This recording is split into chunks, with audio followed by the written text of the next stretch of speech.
Assalamualaikum warahmatullahi wabarakatuh. Perkenalkan, nama saya Muya Saroh, SPD dari SD Negeri Sinoman, CGP Angkatan 11 Kabupaten Pati. Di mana saya hari ini akan melakukan kegiatan coaching pra-observasi dengan teman sejawat saya, yaitu Bapak Bagus Dwi Wicaksono. Beliau adalah guru kelas 3 dari SD Negeri Sinoman. Assalamualaikum warahmatullahi wabarakatuh, Pak Bagus. Waalaikumsalam warahmatullahi wabarakatuh. Bagaimana kabar Pak Bagus pada hari ini? Alhamdulillah, di hari ini, hari Senin, kabar saya baik-baik, Bu. Alhamdulillah. Hari ini Pak Bagus, ini saya akan mengadakan percakapan pra-observasi ya Pak, dengan panjenengan, di mana nanti saya akan mengamati proses itu Pak, jalannya proses pembelajaran di dalam kelas. Tapi sebelumnya saya akan melakukan supervisi kelas Pak. Adapun tujuan nanti supervisi yang akan saya lakukan yaitu untuk mengetahui dan mengevaluasi jalannya proses pembelajaran yang Pak Bagus lakukan di dalam kelas. Dan kenapa hari ini kita akan melakukan percakapan observasi terlebih dahulu Pak. Tujuannya yaitu untuk melakukan persiapan awal pada kegiatan pembelajaran nanti, serta pelaksanaannya nanti bisa kita lakukan, Pak Bagus lakukan dengan percaya diri dalam pembelajaran di dalam kelas. Tapi sebelumnya Pak, di sini saya ingin mengajukan beberapa pertanyaan kepada Pak Bagus. Yang pertama ini Pak, tentang tujuan pembelajaran Pak. Apa tujuan pembelajaran yang akan Bapak capai dalam pembelajaran yang nanti akan Bapak lakukan dalam observasi? Ya Bu, mohon izin saya menjawab dari pertanyaan Bu Mia Sarah ya, meskipun sedikit, singkat, padat dan jelas Bu. Iya Pak, silakan. Nanti saya akan melaksanakan pembelajaran IPAS ya, yang mana ada beberapa tujuan pembelajaran, yaitu yang pertama, setelah nanti mengamati berbagai jenis tumbuhan, peserta didik dapat menyebutkan minimal 3 tahapan utama siklus hidup tumbuhan secara berurutan dengan benar. Yang kedua, setelah mempelajari berbagai jenis tumbuhan, peserta didik dapat membuat model siklus hidup tumbuhan tersebut secara sederhana, yang kreatif, lengkap dengan keterangannya, dikerjakan secara berkelompok. Untuk tujuan pembelajaran yang ketiga, nanti setelah mempelajari manfaat tumbuhan, peserta didik dapat menyebutkan faktor-faktor yang mempengaruhi pertumbuhan dan pentingnya menjaga kelestarian tumbuhan dengan tepat. Baik Pak, berarti nanti ada 3 tujuan pembelajaran yang Bapak capai pada waktu pembelajaran supervisi di kelas besok ya Pak? Iya Bu. Nah, sekarang Pak, bagaimana tentang area pengembangan nanti yang akan Bapak capai pada waktu observasi tersebut Pak? Nah, untuk area perkembangan yang akan saya capai yaitu untuk area pengetahuan, sikap, dan keterampilannya Bu. Oh gitu ya Pak. Ya. Berarti jadi penilaiannya nanti ada 3 ya Pak ya, tentang sikap, pengetahuan, keterampilan. Oke Pak. Nah di sini saya ingin bertanya lagi Pak. Bahwasannya kira-kira besok itu loh Pak, ketika observasi Pak Bagus itu menggunakan strategi, model pembelajaran, media pembelajaran, serta metodenya seperti apa ya Pak? Ya. Untuk strategi pembelajarannya yaitu yang akan saya lakukan strategi pembelajaran berdiferensiasi, yang mana nanti akan melihat kesiapan belajar siswa yang mereka yang diintegrasikan dengan PSE mereka, serta saya akan membagi berbagai kelompok berdasarkan kemampuan, keterampilan, dan keaktifan mereka. Untuk model pembelajarannya, saya akan menggunakan inquiry learning. Kemudian metode pembelajarannya nanti metode pembelajaran kooperatif learning atau tanya jawab, diskusi, dan penugasan dan tanya jawab. Baik Pak, berarti untuk strategi pembelajaran besok ya Pak yang akan Bapak lakukan yaitu pembelajaran berdiferensiasi, kemudian diintegrasikan dengan PSE. Terus lagi tadi yang Bapak sampaikan tentang pembelajarannya nanti ada videonya ya Pak ya? Ada Bu, insya Allah. Terus kemudian pembelajarannya inquiry learning, metodenya cooperative learning, diskusi, penugasan. Seperti itu ya Pak ya nanti. Nah ini Pak, sekarang tentang media Pak, media pembelajaran yang akan Bapak berikan, bagaimana media nantinya Pak?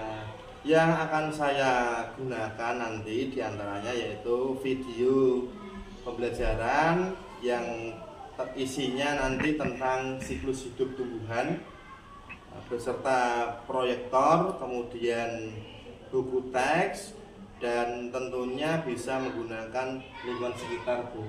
Kebetulan sekolah kami di pedesaan. Gitu ya Pak ya? Iya. Nah ini Pak, kira-kira ya Bapak kapan akan melakukan kegiatan pembelajaran tersebut Pak?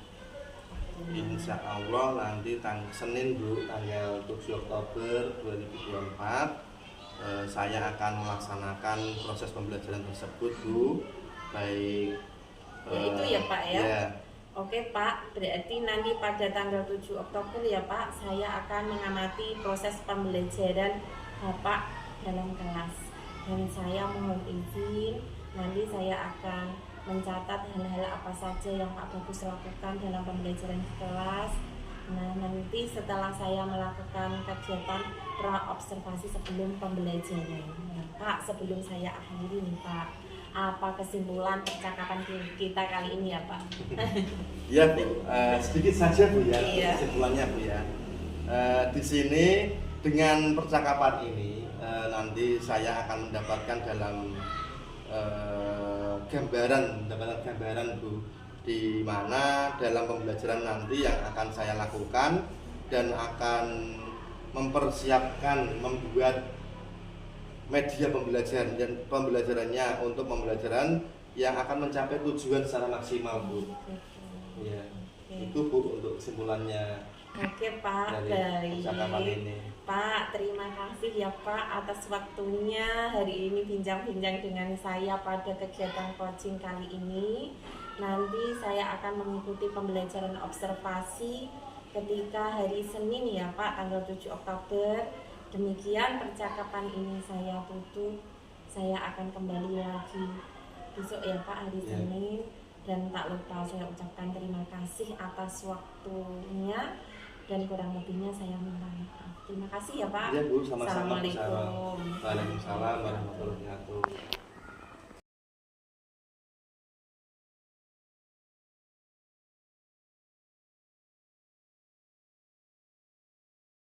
Terjadi perubahan dari bentuk semula yang digunakan penggunaan berubah bentuk yaitu menjadi umbi termasuk dalam akar karena terjadi modifikasi semula yaitu akarnya yang menggembur sebagai tempat cadangan makanan maka disebut umbi akar. Wortel itu termasuk umbi akar. Pada akarnya, kan? Kita lihat cara membiarkan wortel. Nah, ini bisa kamu coba di rumah kan? Kita ambil Kita potong yang bagian atasnya. kemudian kita rendam pada air Direndam atau ke dalam langsung gelas. tanam pada tanah.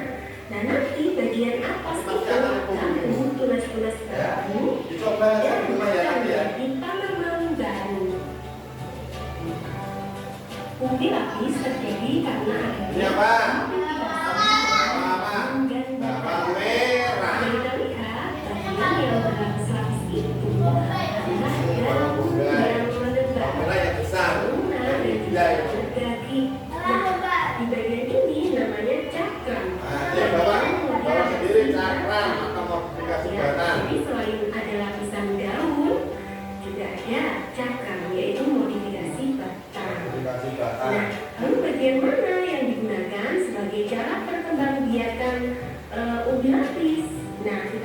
bagian yang ini ya. Nah, ini kan.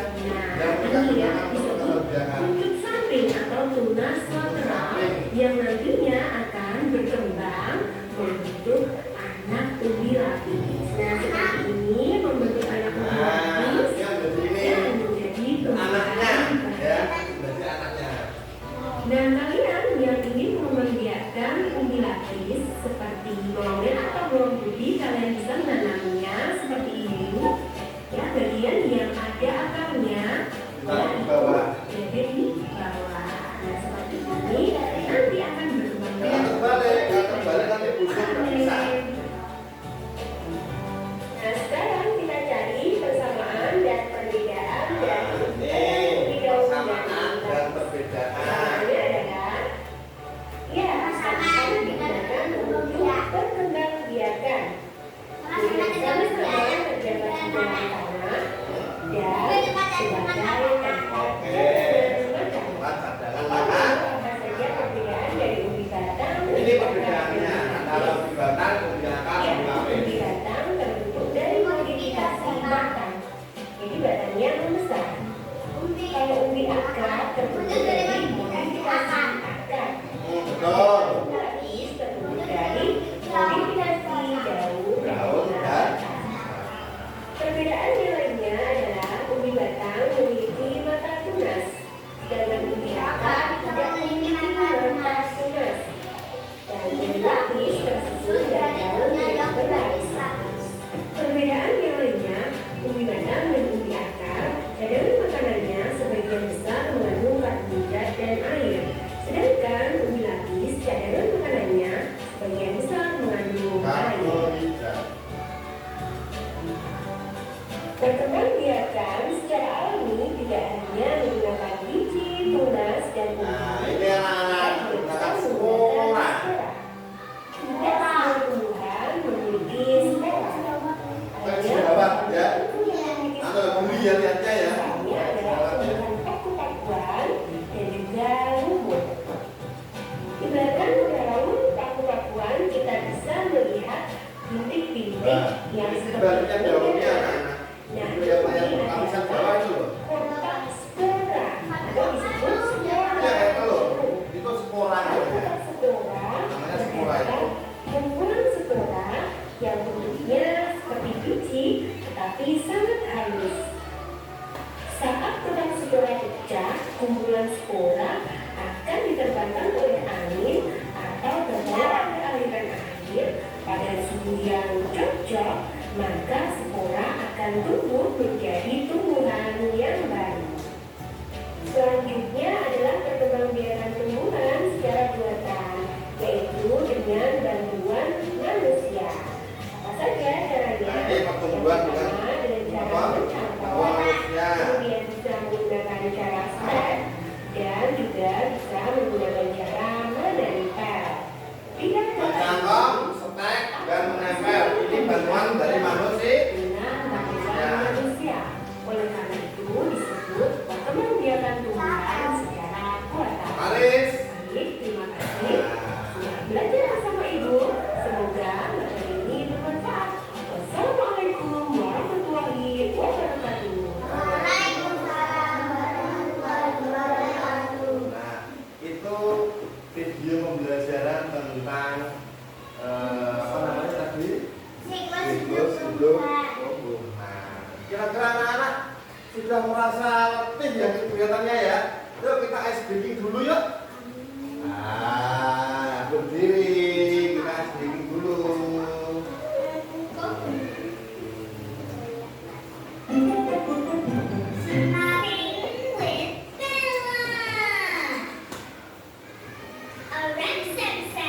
Alam samsam.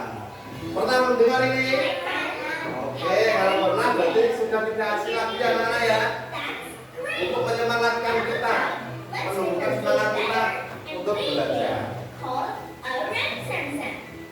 Are you ready? Ready? Let's do it together.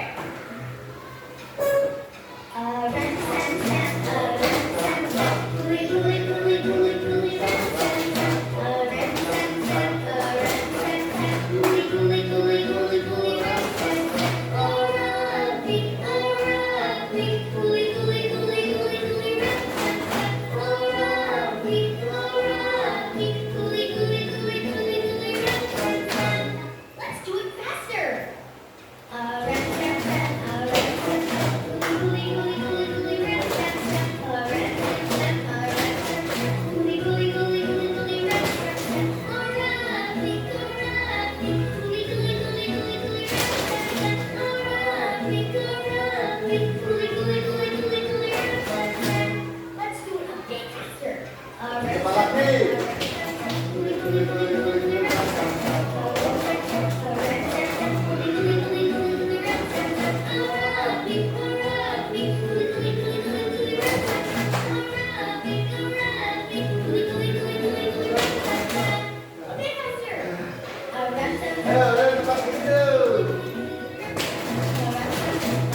Tambah kecepatan.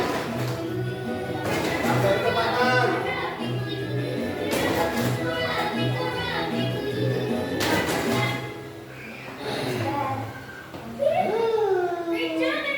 Good. Oke. Oke, bye. Tepuk tangan.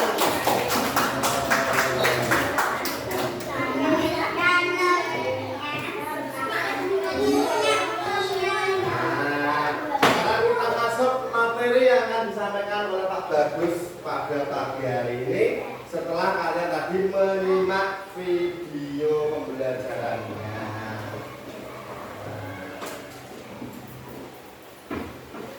Apa ini?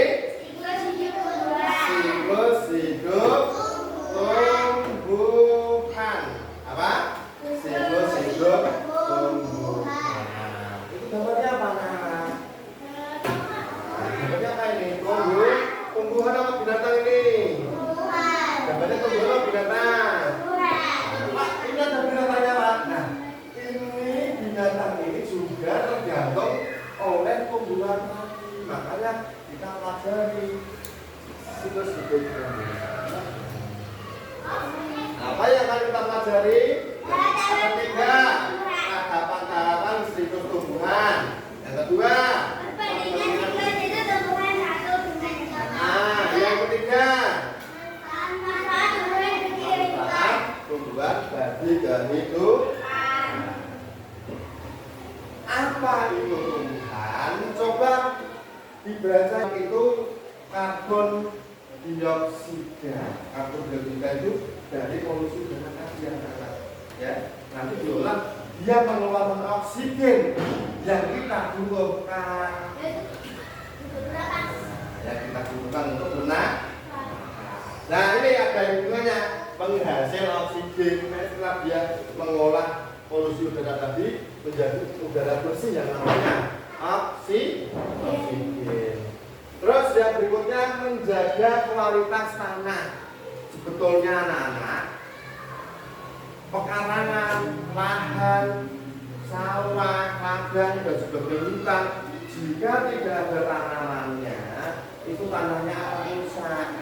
Bisa longsor kalau di pegunungan. Terjadi hujan sedikit saja, tanahnya bisa longsor dan menimbulkan bencana. Nah, makanya itu kita sebagai manusia yang mempunyai akal sehat harus bisa menjaga lingkungan, kelestarian lingkungannya tadi. Boleh kita memotong tanaman asalkan kita melakukan yang namanya reboisasi. Apa reboisasi tadi? Melakukan penanaman kembali bagi pohon gitu. Terus biasanya kita menanam di sampingnya tumbuhan yang baru supaya nanti menggantikan yang sudah kita tebang. Nah, terus yang berikutnya fungsi tumbuhan bagi manusia yaitu menjaga siklus air. Nih, airnya bisa terkondisikan di dalam tanah. Aduh, kerjasamanya dengan siapa? Ayo, kakak nanti kerjasamanya dengan siapa? Kerjasamanya langsung kok. Ayo, atasnya akar apa tadi atasnya akar?